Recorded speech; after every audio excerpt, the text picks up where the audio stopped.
Hey, just do it. Turns out okay, but not today. Because today it's not okay. Not okay at all. Today we were talking about the stuff that we watched that made us just break down. Yeah, I've had a hard time deciding which one I wanted to go with on this one. There's so many movies that were impactful emotionally to me growing up, and still now, even today. I've recently watched one of these movies that I've listed as mine, and it made me cry just the same as it did 20 years ago. Oh yeah. Oh yeah.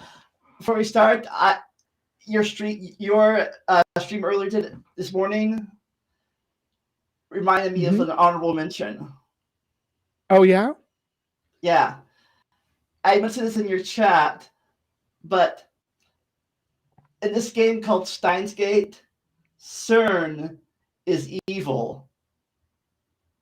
Mm-hmm. And they used their collider to make time travel possible to make the whole world under their control in a utopia.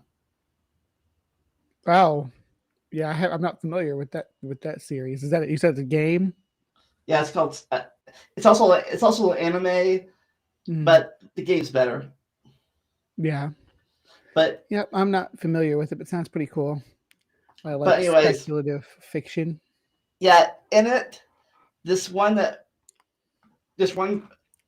girl dies, and her best friend goes back in time to save her, but he keeps on dying, like over and over again. He goes back to save her, but every time she dies over and over again because of CERN. So that just like a time loop. But different way each time. Either she gets hit by a car, gets shot, or she has a heart attack. No matter what he does, she always dies in that time. While CERN is in control, she always dies. Yeah. I tell you what, if I'd thought about including video games in this list, I might have put Ori and the Blind Forest on the list, because that first, the arc of the first story where, what's her name? It's not Gooman. He's the froggy dude. Have you ever played that game? What's it called? Ori and the Blind Forest. I have not, but now I'll check it out. As long as I'm on my meds. Yeah, it's kind of a nice pace game, but it does have some emotional drivers to it, so there's always that. I see Regios in the live chat. Hey there, Regios. Good to see you. Thanks for coming and hanging out with us. Can you believe you're on season 10 already? Oh yeah. He said, "Oh, it's a game and an anime." So I guess he's played it. Yeah. So Reggio, did Mayuri's death make you cry? Because in the game. But all right. So movies, right? What year were you born? I think we were about the same age, aren't we? 79, December 79. Okay, so I'm a little bit younger than you, but I was 83. But we should have grown up with a lot of the same media together, so there should probably be some overlap here. Yeah, I was like 3 days away from 80, so I'm either the youngest Z or the oldest millennial, or I'm a Zennial. Yeah. Oh, all right. So you want to go first? What's your number 3? Number 3.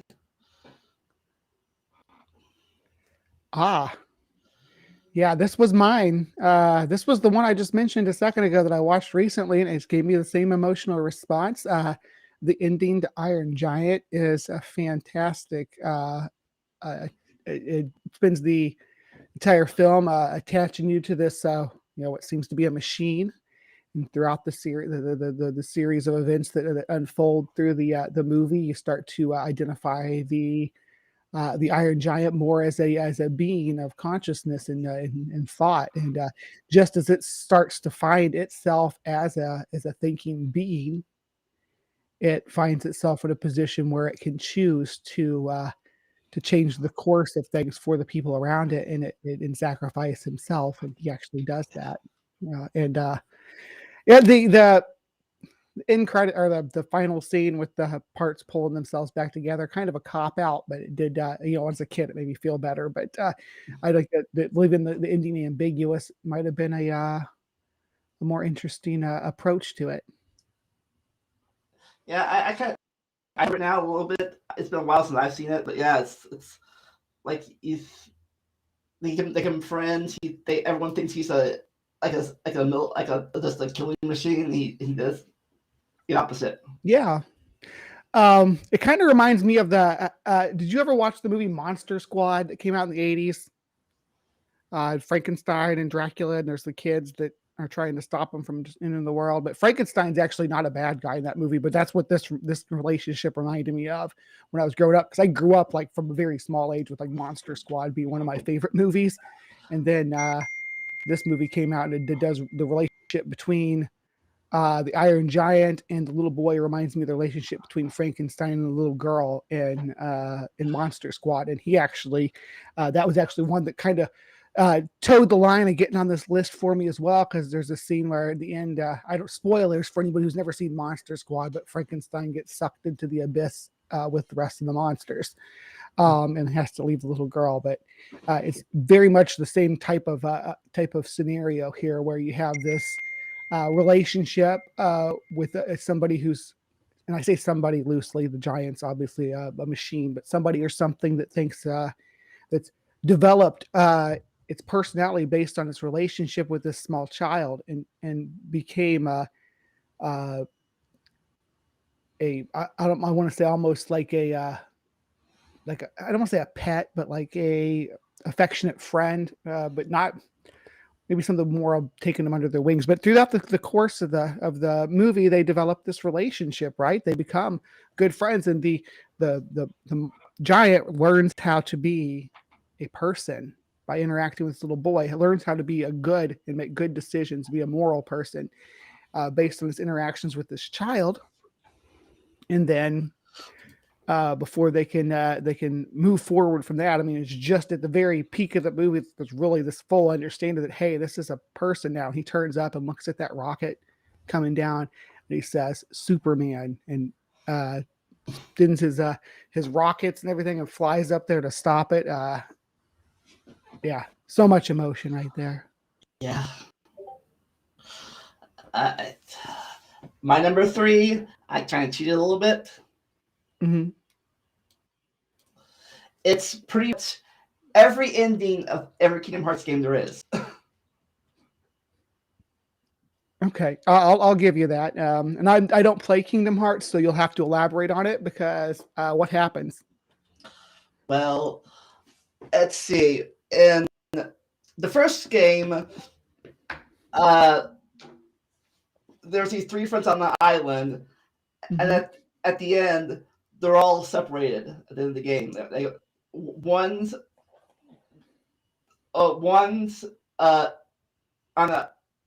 the evil dark world. Another one is by himself, wandering the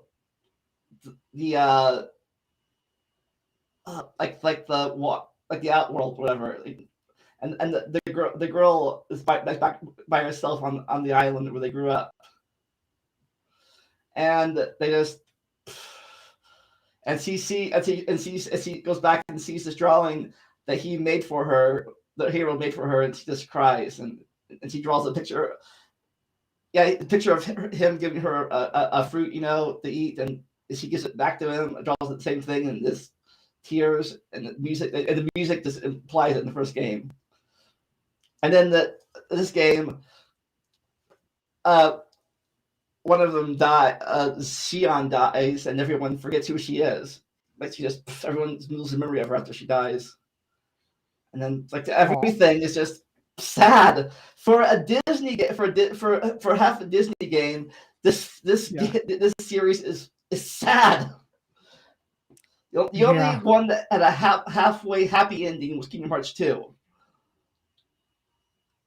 It all ends with kind of a somber note, does it? Every single one of them? Yes. With deaths, forgetfulness, disappearances. Just. Well, that's a good choice. I guess I'll let it pass. This is a whole series of games, but I did put the reason my third place ended up in third place is because, again, the giant maybe didn't die at the end. Maybe, right?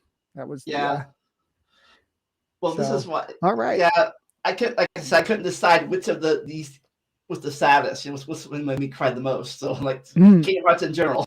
It's just. Yeah. Kingdom Hearts. Each arc ends on a somber note. I get you. Yeah.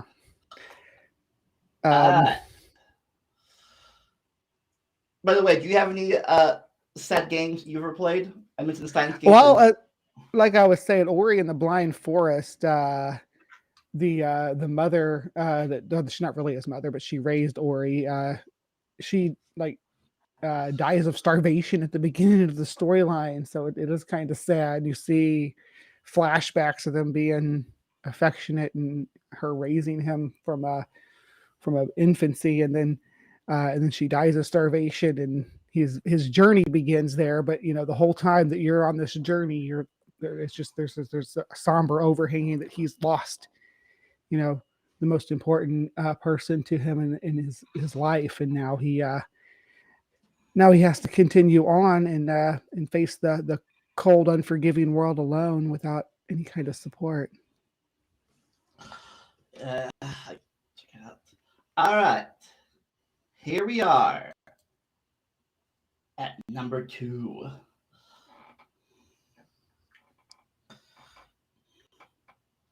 One second.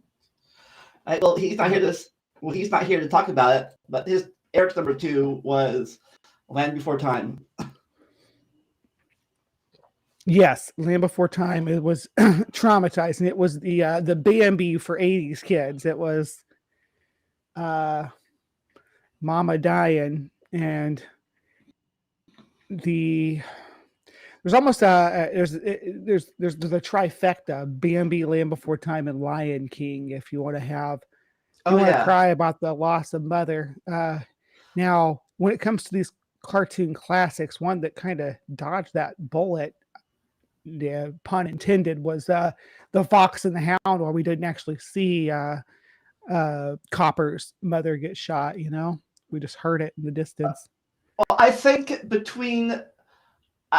I think that was a cartoon, but I think for movies like Land Before Time, deaths and stuff, I think between Bambi and Land Before Time, there was the Old Yeller one. Oh, well, yeah, Old Yeller wasn't animated though, but Old Yeller was rough. Yeah, Old Yeller's not on my list, but it is a sad one. This one's not on my list too. I definitely agree that Land Before Time is sad, especially oh my gosh, the scene where he's where he thinks he's seeing his mother again, but he finds the herd. His grandparents take care of him, but still it's rough. In this, as soon as he catches up with them, because he's left behind with all the other babies. Mm-hmm. And Mama got her butt kicked by Sharptooth, and yeah. All right. Yeah, but I don't have much more to say about that one because it was Eric's, right? Yeah. Yeah, like I said, it was. I remember that one too. But all right, here's your number 2. Yes, if anybody's ever seen this, some people are like, "What are you talking about?" There is a part in this movie where he's journeying into the swamp to it's where he goes. He's going to speak to this wise old tortoise thing or whatever. But it's called in this place called the Swamp of Sadness. And when you're in the swamp, as long as you keep your will to live, you can stay. You keep your head above water. But as soon as you start losing your will to live, you start sinking into the mud and quickness and into the sadness of the swamp. And this the main character, the main character avatar character is Atreyu. He's this magical Native American tribe that lives in this fantasy world, but he's a character avatar. Was the main character Sebastian is reading the never-ending storybook and visualizing it, and it kind of unfolds as you read it, and that's the point of the story. But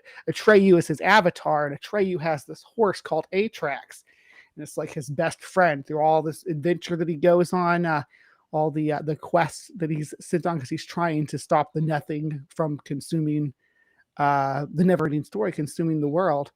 And one of the quests he's on is he needs to go talk to this big turtle in the swamp, and his horse loses its will to live along the way, and the horse sinks into the swamp.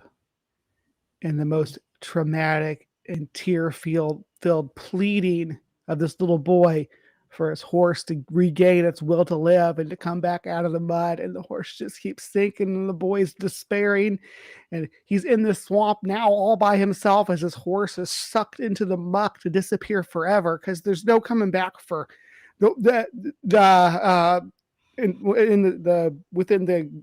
the story itself. There was no coming back for Atrax. That was the end of his story until Sebastian actually jumped into the book and reset the timeline or whatever and brought everything back. Like he hit the reset button basically. But there were other entities that were lost too in this story. And Atrax is the saddest point, but there's also, as you can see, the rock biter. He's the one above her right shoulder, the big rock dude. He has all these little friends that he hangs out with. He's a giant. There's a guy with a racing snail, and there's a guy with a bat and a glider bat thing, and they're all this little group of silly characters that basically kind of tertiary characters of the story, explaining how the world's changing, right? And they're all on their way to kind of meet up together. They're on their way to try to suss things out and figure out what's going on. But there's a scene where Atreyu finds the rock biter, and he talks about how the nothing took his friends, took all these other characters that were kind of with him at this point in the story, and he's lamenting how his, these are like, look at these hands, they seem like big, strong, powerful hands that you can count on. These are powerful tools, but it pulled my friends right out of my hands, and they disappeared forever. And he's just sitting there, just in sorrow, lamenting the loss of his friends. It's unexpectedly blindsides you, because it's just a children's movie, but it's not pulling any punches on giving you some real content. Yeah. I mean, again, it's been a while since I've seen this movie. I think I lost all this in the 90s, but it's but unfortunately I have a good memory, so I remember some of this stuff. Yeah, it was sad. I mean, it made me cry when I was a kid.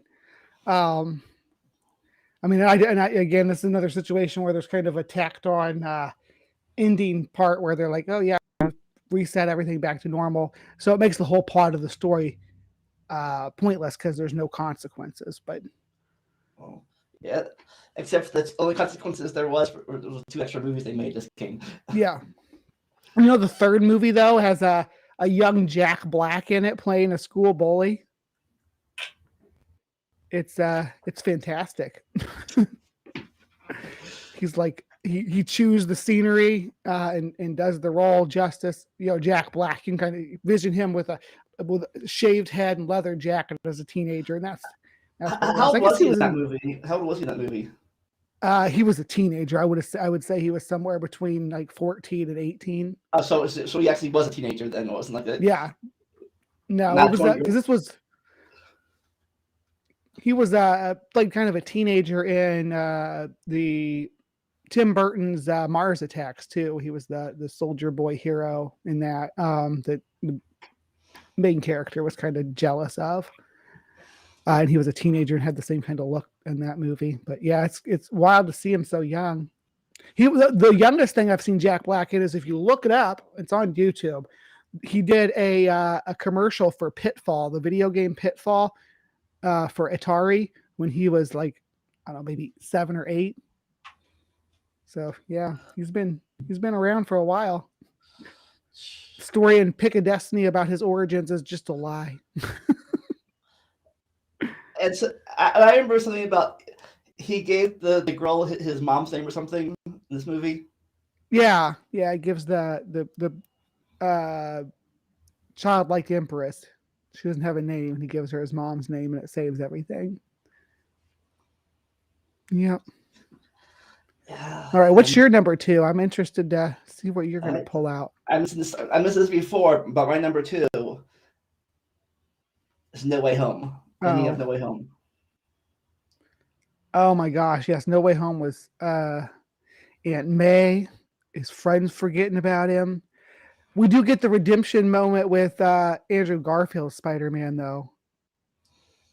That was freaking this scene you have at the bottom on the bottom right.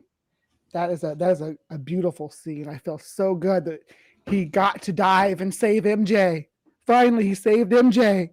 Yeah, that was one of the 2 scenes that when I was watching the movie the first week that got an applause or a cheering from the studio. Actually, I said MJ, but his problem was he couldn't save Gwen. But in this universe, there's no Gwen. Which I always liked Gwen better than MJ too, but that was always just my opinion. Well, I didn't like the MJ played by Kristen Dunst in the Tobey Maguire trilogy, but I did like this MJ. Yeah. Well, I mean the character from the comics too. I was a big comic book nerd when I was a kid in the '90s, and at that time MJ was his arm candy, but there was always flashbacks to the death of Gwen Stacy and his relationship with Gwen. And I always kind of liked that better. I kind of wish they left Peter single and I hate to say that, but Peter being miserable is kind of the driver of the story, him struggling and failing in life while he also, while he struggles and succeeds as a superhero. But and his, candid demeanor is kind of a coping mechanism for all the hardship that he suffered in his life, the way his behavior is and the way he talks and quips at the villains. And I know this one was sad because he promised them that remind them, but then he's like, no, they're better off without me. So I'll let them live their lives without me. Yeah. Kind of wonder where they're going to go with things moving forward. Well, I think go ahead. Second one.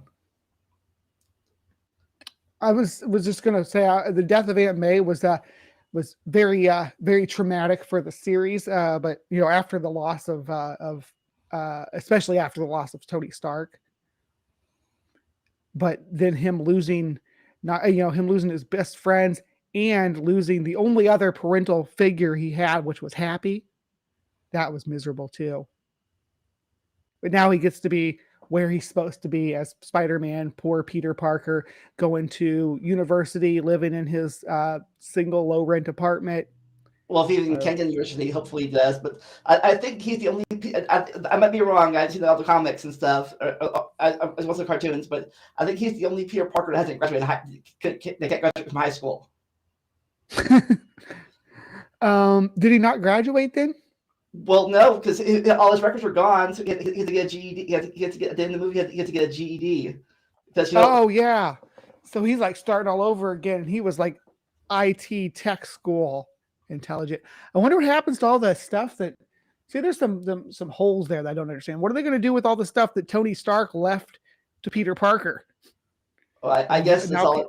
I think most of the data was erased from him, like all the pictures, like they showed something like that in they remade the movie a month or two ago.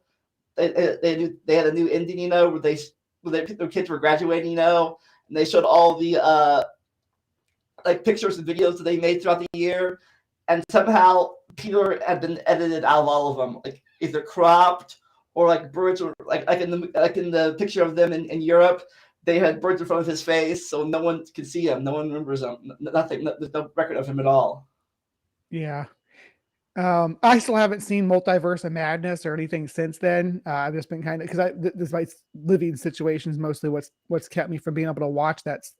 Haven't seen She-Hulk or any of the new Marvel stuff that's come out. This was the last big Marvel release that I saw, so I'm like way behind. I love the MCU. I've just not been able to catch up with it because my life's been kind of whirlwind lately. Yeah. But I hope to But yeah, get caught up, and hopefully you're not gonna have any spoilers related to even any of these characters for me. no, but no, all I is hope somewhere in the future that they remember somewhere. Hopefully they remember him, because I don't know what it is. I think it's unfair if he tries to get a relationship with him again. They don't remember him. It's like a one-sided thing. Somewhere, Yeah. hopefully, I want him to have a happy ending. It's at least his two friends remember him. Yeah, but Spider-Man's not supposed to have a happy ending, though. That's part of his character. I mean, he's supposed to have a happy ending for the superhero, but not for Peter. Peter has to sacrifice his happiness every single turn for Spider-Man and the greater good, because he cannot focus on his personal life or his own happiness because he has great power. So since he has great power, yeah, that's a sucks though.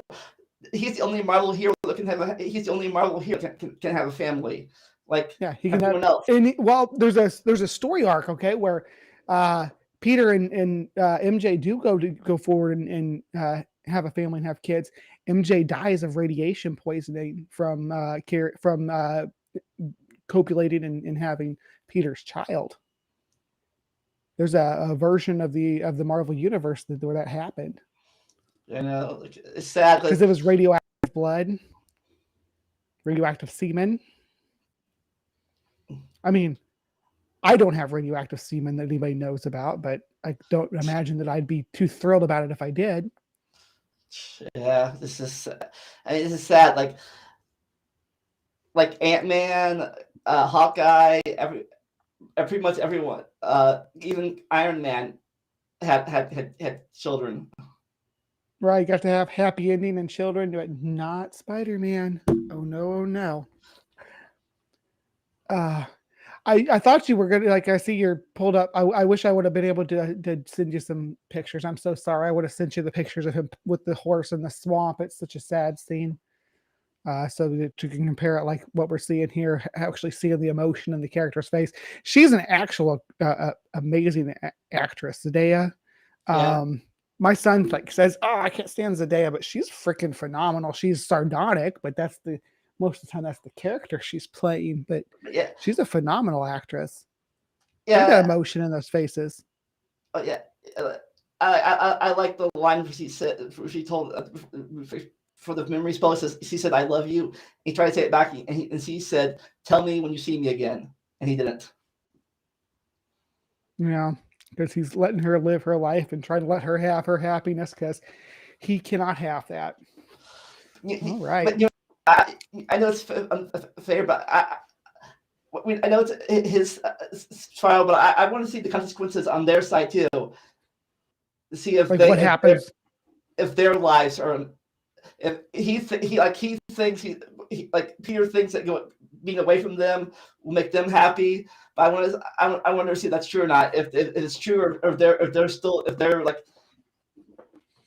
sad. If Ned and Mary Jane or MJ are actually happier and better off without him.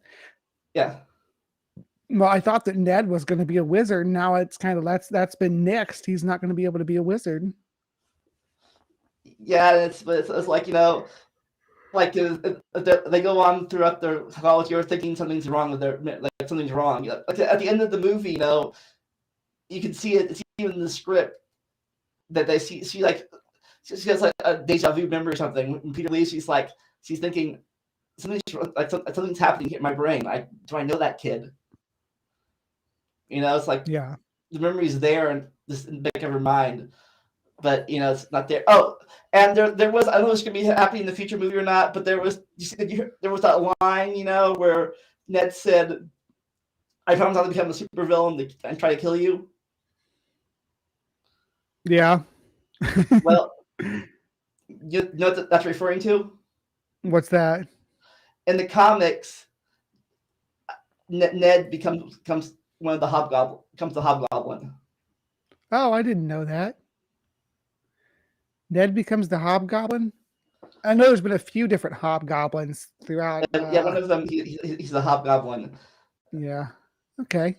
Well, that's interesting. So that'd be a cool thing, since I think since if he doesn't remember Peter, and he tries to kill Peter because he knows who he is, and that's another consequence of him not keeping his promise, Yeah. because now he has to fight with the other Peters. He has to fight his best friend now. Well, I mean, we've seen that before with New Goblin with in the Raimi universe, where Tobey Maguire's Peter Parker fought Harry Osborn. Actually, in both movies. Yeah. Oh, yeah, with the Amazing Spider-Man too, or because that Harry's the reason that Gwen died. Yeah. But yeah. Oh, I was off topic. A lot of it's the same thing with the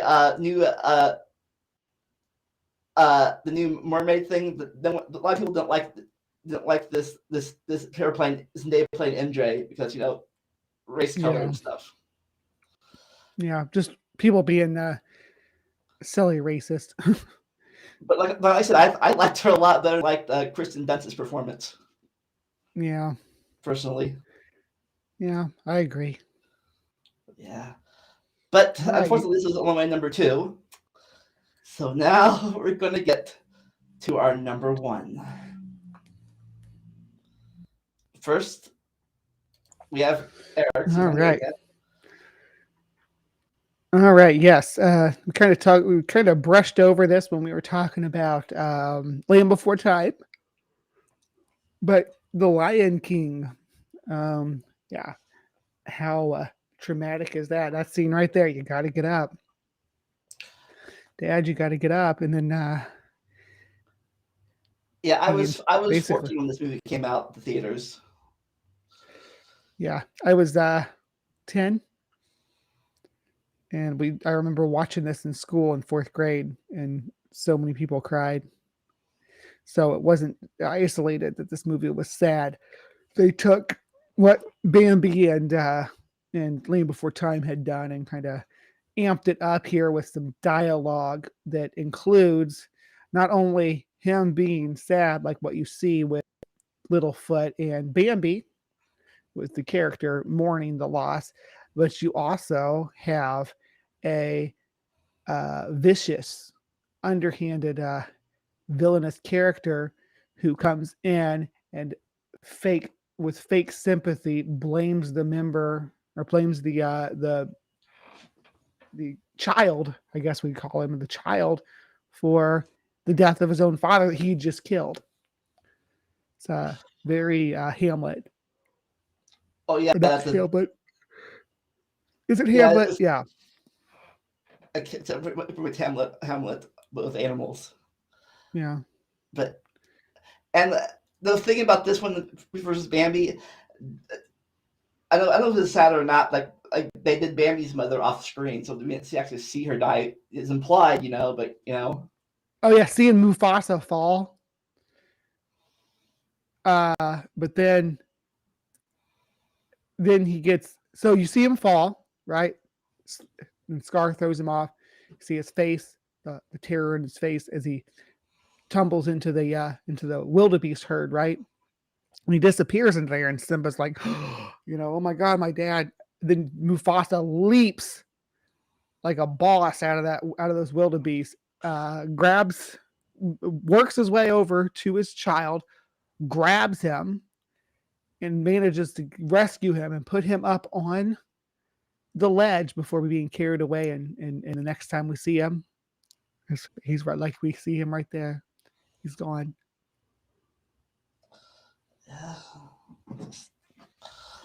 And he's pretty much on his own until he meets the 2 other people. But yeah, because Bambi is not.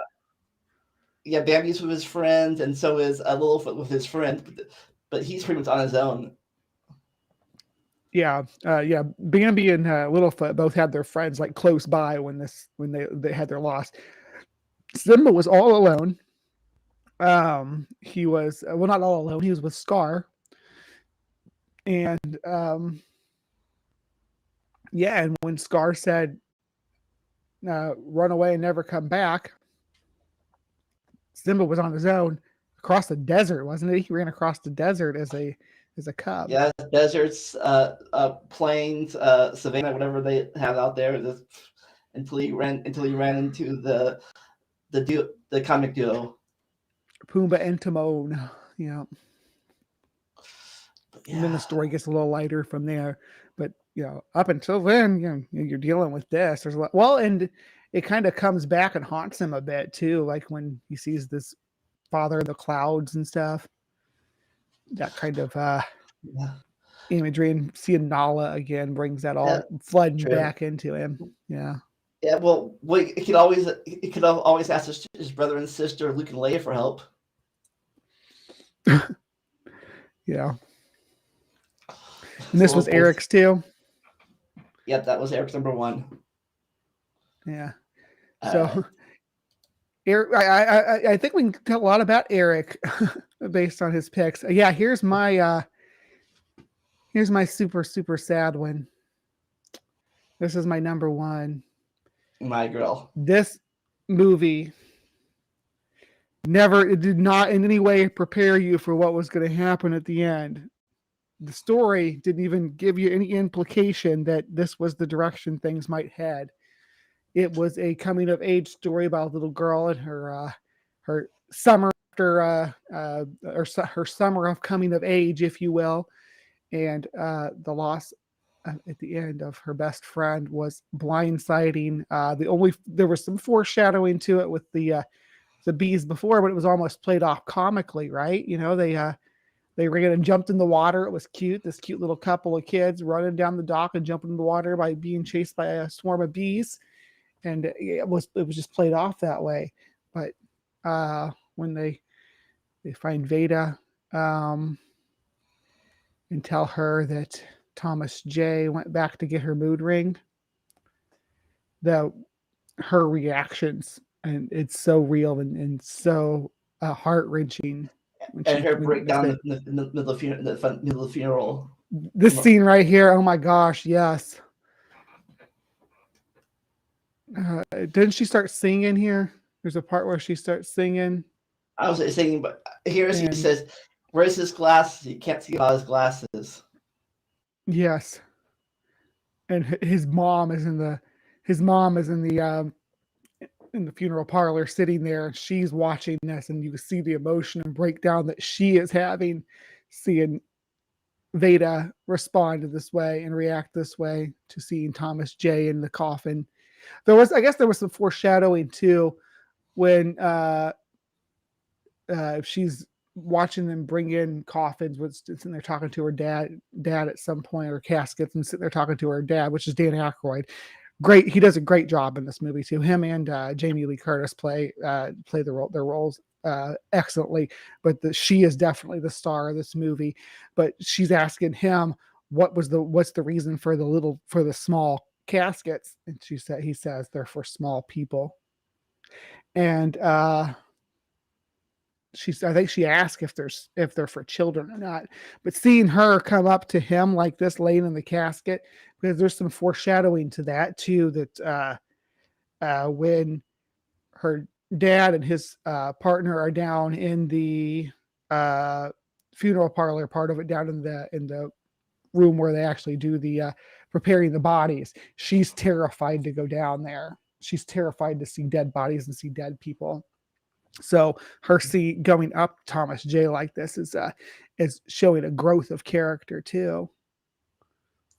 Yeah, I forget how old I was. I maybe a little bit later, but it's more of a happy thing.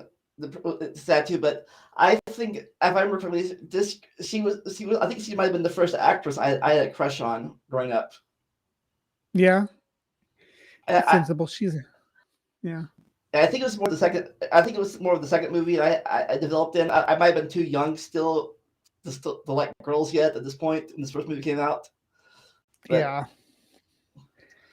yeah, the second movie where she's kind of more of a teenager and going with bohemian lifestyle and stuff, and bleeding into that. And like and when she thought she lost that ring, his ring, in the guitar pit, he freaked out again. Yeah. He was just playing a prank on her, wasn't he? Yeah, and she like and she thought he threw in the guitar pit, and she like lost it. The same ring that She went. Yeah, she was going to climb in there. Yeah. The ring that he died for. Mm-hmm. Does she ever explain that to that other kid in the second movie? Yeah. The only thing I remember about him is it's the same kid who played in the last Action Hero. Yeah, but I think this movie right here, the first one, came out in between the two Home Alone movies. Yeah. Yeah, because My Girl was before Home Alone, right? I think it was before. I think it was after Home Alone 1, but before Home Alone 2. I think. Okay. I could be wrong on my timeline, but he looks so much younger in this movie. Macaulay Culkin, I mean. No, he's supposed to be 8 years old in the first movie, but he the character was supposed to be 8 years old, in the first movie, first Home Alone movie. But I guess some child actors, just look younger. Yeah, no, I get that, and it's funny thing about Macaulay Culkin is he's still out there doing stuff now. I mean, he was out of the scene for a while.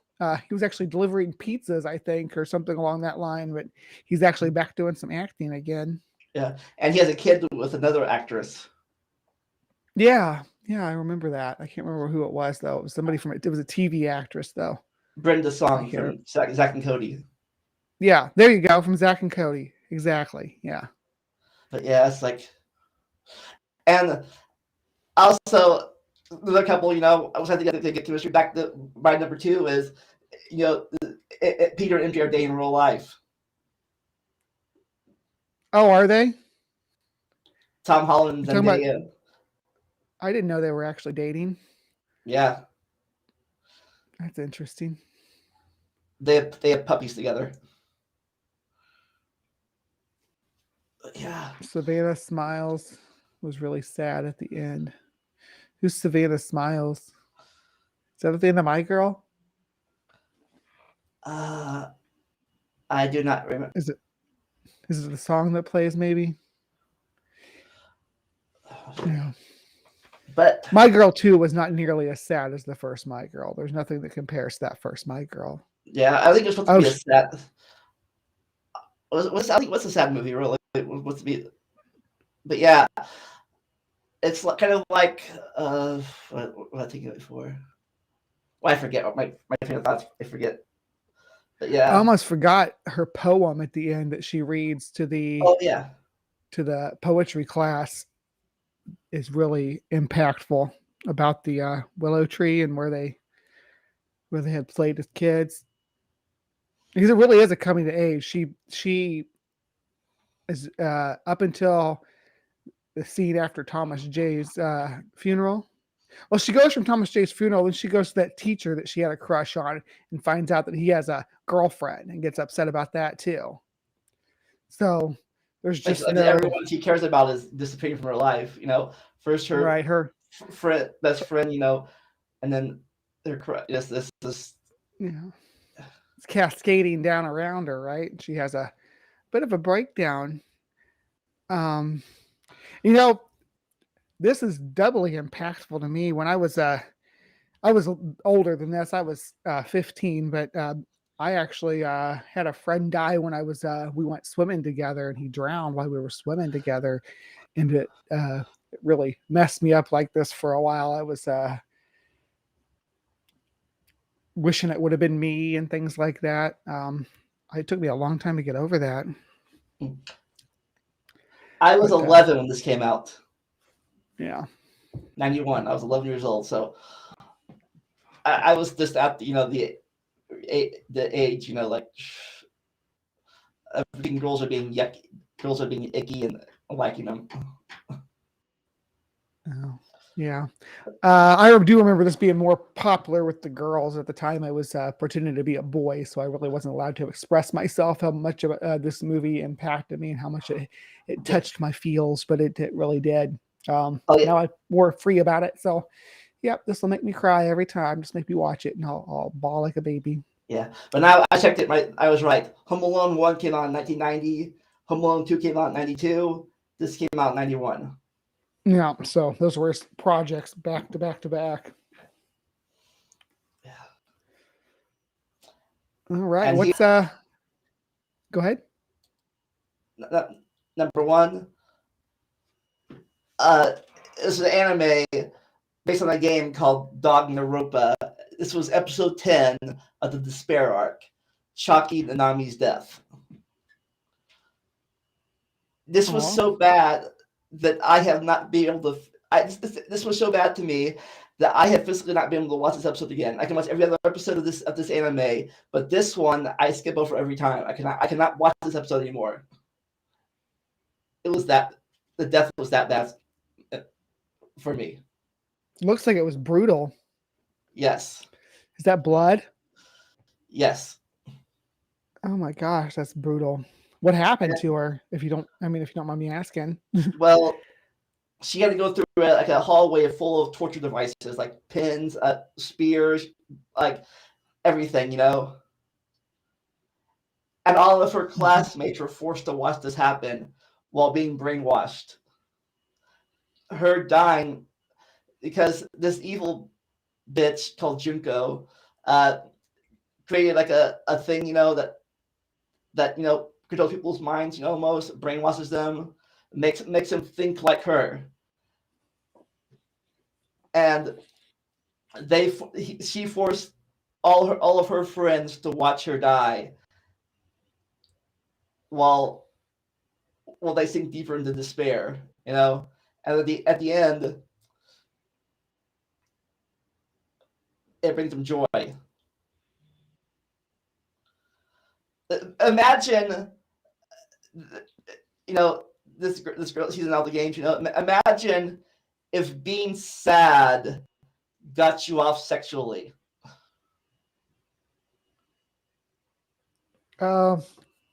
Eek. And the sadder something is, the bigger orgasm you have, or something like that. Yeah. That was her, and she made all of her classmates think that way. So in the thumbnail, right there, you see her says, "No more. I don't want to see this." You can see them. The thumbnail, they're crying. They're also smiling. That's how twisted this made them. Yeah. All her friends, you know, she's going to save them. She went to save them, you know, but you know the deck was stacked against her, and she got impaled by spears at the end. Yeah. It was so brutal. So I cannot. Like I said, I cannot physically watch this anymore. It's got me so bad. So you know, I can think of something that's maybe similarly brutal. But go ahead. I'm sorry. I didn't mean to cut in. But like I said, that was my favorite thought. What's brutal, like you said? Oh yeah, I was going to mention the end of the first season of Primal. You ever watched the Tarjinsky's Primal? It's about the spear and thing with the caveman and the dinosaur. The end of the first season, the dinosaur saves the guy from this ape monster, but it gets like beaten to a pulp and is basically dead at the end of the season. And you leave that season thinking that Fang is dead, but the second season shows him nursing her back to health. But yeah, and this thing also so bad that the boys he had a crush on disappeared, you know, earlier in the series, and he like a different person. Like he got experimented on. And in this world, there's the talented and the non-talented. And the non-talented are looked down like second-class citizens. You know, like kind of like in ghettos, you don't have talent, you're nobody. So like the guys she had a crush on went, to get a talent, to do that, the school she goes to erased his personality entirely and planted nothing but talent in him. So he was pretty much a super husk. He was super talented, but since he had no personality, no emotions, he's like, everything bores me now. I can do anything. Like he didn't even try to do anything because he can do it. He's the best at everything. He's like, whatever, yeah, I'm throwing a baseball, I win, big deal. But at the end, she reaches up, to say she wanted to play games with him and her class one more time, and she dies. He picks up the her hairpin, and he starts crying out of nowhere because I guess the inner him, his past self, was just crying. And he couldn't understand why he was crying.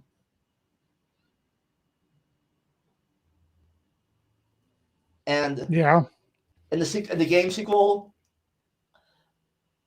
all of her friends are put in a VR, a virtual simulator, to like try to help them cope, or get hope back. And in the simulator, like they put the break. I like explain. I'll get that fast. But like that's what I'm looking for. Personalities are like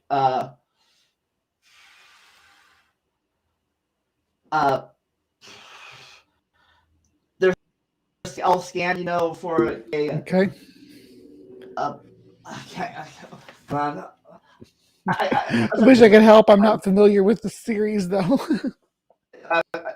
But you can talk about. Was there any anime that you ever saw that made you sad? I do, to be blunt with you, I don't really watch anime, so no, not particularly. Anime is just not a media that I've ever really got too much into. I've seen some of the, the sequential ones, the not the sequential, the quintessential animes like Cowboy Bebop and Akira and that kind of stuff, but I've never watched too much beyond that. And it's been a long time since I watched either of those too, if I being completely honest. But yeah. I can't explain it, but I'll show if I can see the video working. I'll show it real fast. Mm-hmm.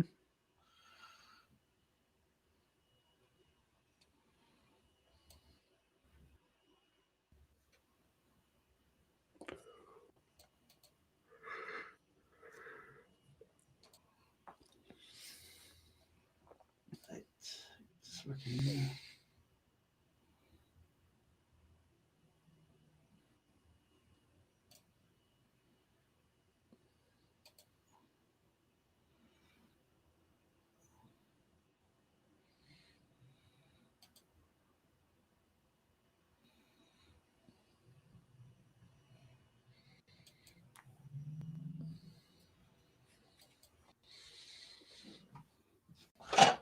Hopefully the sound works, but. Mm-hmm.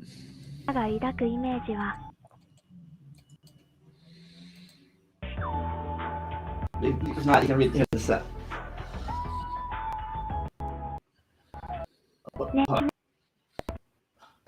Oh, that's right. I muted it. 1 second.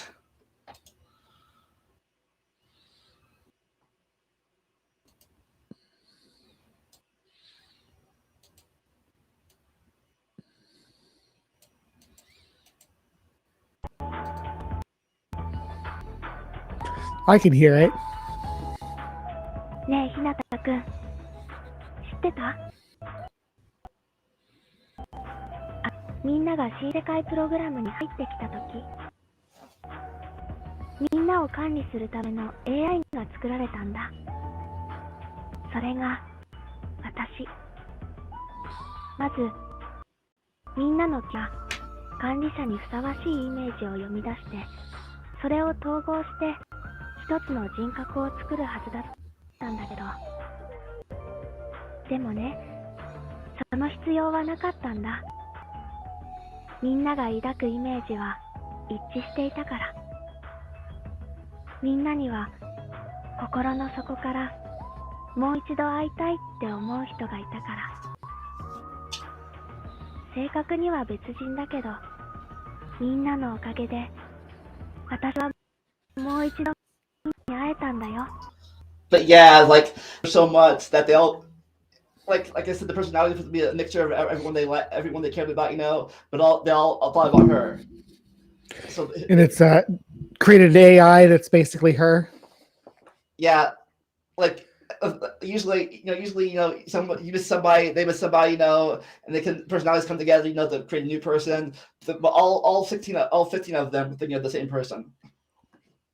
Yeah. Right. Like That's your number one. Yeah, even Despair, even their Despair and stuff. Their best friend, their classmate, was in the back of their mind this whole time. But yeah, that was, and like I said, it's my number one because, like I said, I cannot watch that again. It was so bad. Yeah, sounds like it was pretty traumatic for you. Yeah. Like I said, if you ever watch it, you probably only can watch it once. Just yeah, it'd be pretty brutal. yes. Yeah. Well, yeah. Thank you for bringing me on for this. This was fun going through this list with you and just seeing some of the stuff was overlap. Were there any of the movies that you would that would have made it on your list if I hadn't picked them? Let's see, movies. No, I think every movie you mentioned,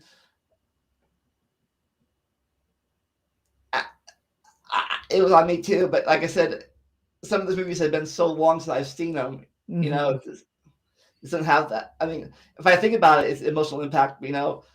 These more ones are more recent and more recent. Oh yeah, I get you. So yeah, and I was thinking that way when I was picking mine too. Is that that a lot of these that I mentioned are ones that impacted me more during childhood than they have. But recently. yeah, but like I said, I still remember them too. It's just, and even in our old age of 40 in our old age of 40 right now, like these still make us cry. Hey, I'm 39. Don't age me before I'm ready. All right. Well, I'm going to get off here and go something to eat. Thank you so much. I was asking what's going to be up on your channel. Okay. Yeah. So I should be back next Saturday with Live from the Hive. Next Saturday is going to be our Halloween special. So pop in for that. I'm not giving any spoilers, but it should be a fun ride if you're into that sort of thing. And then I'm not on my channel, but on Amy Newman's channel, I should be having a conversation with Cindy Lincoln coming up here pretty soon. So that should be entertaining as well. All right, so everyone check out his channel and see that. And you have a catchphrase you say at the end of your show? Yes. Remember to be kind and take care. I'll see you next time. Right, and never stop learning. Enjoy the randomness. We'll see you then. Bye.